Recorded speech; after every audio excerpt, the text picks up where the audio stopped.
My name is Jyoti and I am turning 50 this year. I live in Mississauga, Ontario, Canada. I was born in Indore, Madhya Pradesh, India. And while growing up, I spent a lot of time with my dad. And my best part of my childhood was when he would discuss his work with me. And that was my motivating factor. I would always wait for him to come back from work and discuss what had happened with him during the day. My relationship with my parents has been really good. My dad has always encouraged and he has given all his attention when growing up, and his main motto was to educate his children. But I am ambitious right from the beginning. But being a girl child, in those days, usually parents won't allow their daughters to work and earn. And that was one of my biggest challenge. My dad provided me education. I am master's in microbiology, but I was not allowed to work. And the only thing was to get married. The main challenge for me was basically being a girl child. I wanted to be my own self. I wanted to be an individual who is able to financially support herself. So my cousins actually, who are younger to me, got married before me. And that comes as a taboo, like why she's older and she's not getting married? Is there something wrong? And what's happening in the family? So those days, this was not considered good.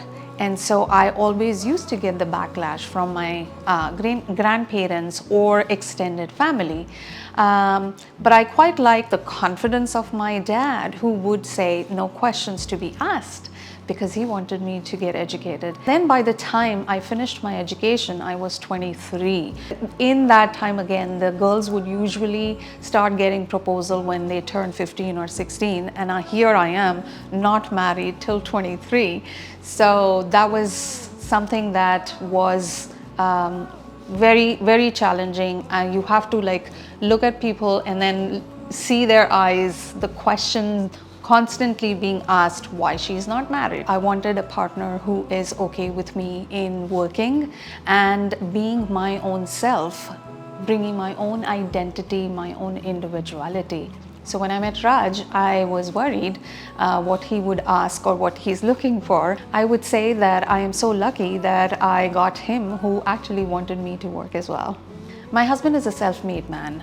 He has worked hard to where he is today. So when we started our life together after marriage, we started from scratch. Before that, I never had to worry about saving money or spending money or earning for my own self. And when I came to Dubai, I started applying for jobs, but I wasn't getting any response. So I printed my resumes, I got all my pictures together, and then that was one day where I started morning 8 o'clock, and the whole of the Bank Street in Dubai was where I walked from 8 in the morning. You can not believe it's like 55-degree heat outside. And it was by the time when I had literally lost hope, last person, and I will never forget this person, who said, come in and I will talk to you. And she said she doesn't have a job, but she knows somebody who is looking for a person who has the gist that you have in you, that you are looking and willing to work hard for getting the job. That was it. That was the break in. And I think I started my first day at work was 11th of May. And I remember these dates because this was a time when we were going through all this. He was very happy. He was happy that I got the job. And in fact, those days, I was earning more than him. And it's very important, because where I'm coming from, where my dad did not let me work, although he gave me the education, and I say when it was time for me to be able to give back to my parents, they got me married and sent me to another family. So I could not be a part of financial backbone in my own family for my own parents. So if you're a woman who has similar challenges and whose surroundings are not allowing them to be the individuals they want to be, I would say communication is the key. it's very important to express yourself and discuss with your peers or with people around you, maybe your parents, maybe your husband, or your in-law. Yes, listen to your parents, be a sensible person, but stand on your own grounds. That's very, very important. Know your importance. So this year I'll be turning 50. I can look back in the previous years, and do I want to change anything? Yeah and no. I am my own boss. I am not reporting to anybody. Yeah, that's what I wanted to be from the beginning. I am bossy, and work feeds my bossy appetite. So freedom for me, I would say, is living my life at my own terms. Being able to speak your heart out, being able to take charge of your life. My family means everything to me. They are my happiness. My children are my happiness.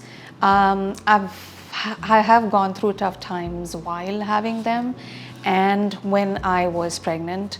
Those times I can never forget. I am proud of myself because there are times when I had put on weight, I was heavy, and I was not happy with my life. I was not happy with my body.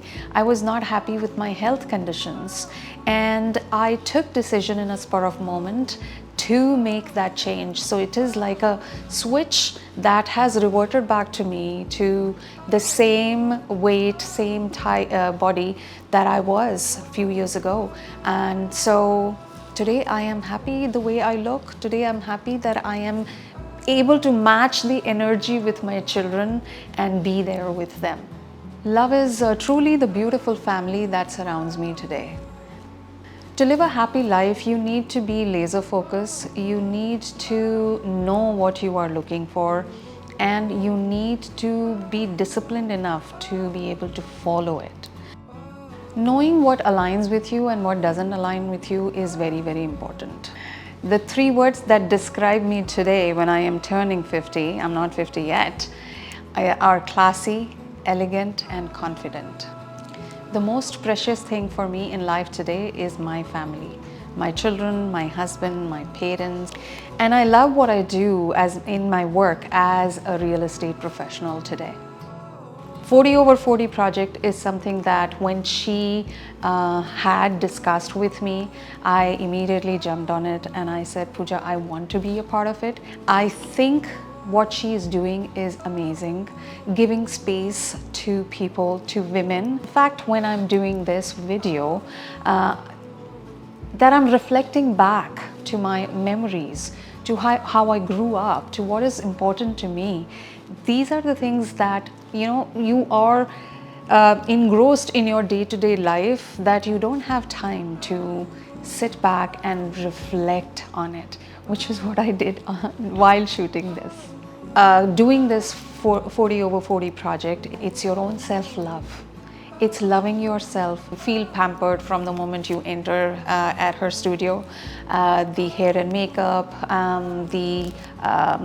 picking up clothes, picking up jewelry, what is going to look good on you. She makes you, or she accentuates your inner beauty out, and it's kind of alignment with yourself to what you look. I feel beautiful, empowered after seeing these images and the experience that I had today. This is the day well spent on myself because I took time in picking up things.